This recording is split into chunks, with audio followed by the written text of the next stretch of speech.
அவனை பாருங்க, அவன் வாழை கொடுத்துருக்கான், ஜம்ப் பண்ணி விளையாடுறான் பாருங்க. காடு விளையாடுது.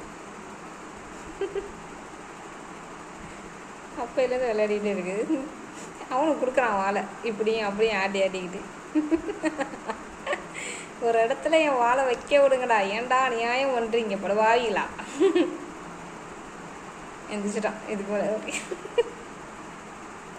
டேய் காடு எந்திரிச்சு போயிட்டான்டா அவன். ஐயோ சண்டை நடக்குது, ஃபைட். டேய் உனக்கு என்னடா ஆச்சு திடீர்னு? வாழலாம் ஏன் இவ்வளோ ஈரமாக இருக்கு உனக்கு? என்னாச்சு? அவங்ககிட்ட போய் உட்காடுற.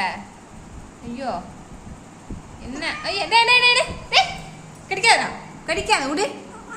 எருமை மாடு விளையாடுறானா அவனே? என்னன்னு தெரியல, அவன் போ காலை போட்டு தேய்ச்சிட்டு வந்துட்டு இருக்கான், அவனை போட்டு கடிக்கிறான். வயிற்றலைச்ச மாதிரி இருக்குன்னு நினைக்கிறேன் இவனுக்கு. அதான் வாழலாம் ஈரமாக இருக்கு. அவனுக்கு நடாச்சு திங்காதீங்கன்னு சொன்னால் கண்டதையும் கலசதையும் திங்கிறீங்க. ஏண்டா பால் குடிக்கிற வயசில் மீன் சோறு கேட்குது உங்களுக்கு.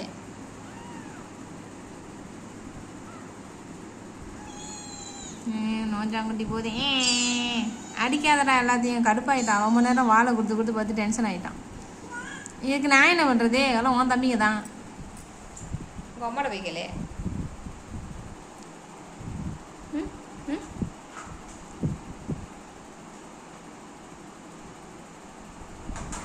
காலையிலேருந்து இப்படி தான் இருக்கான், ஸ்வீட்டு இன்னும் இருக்கான்.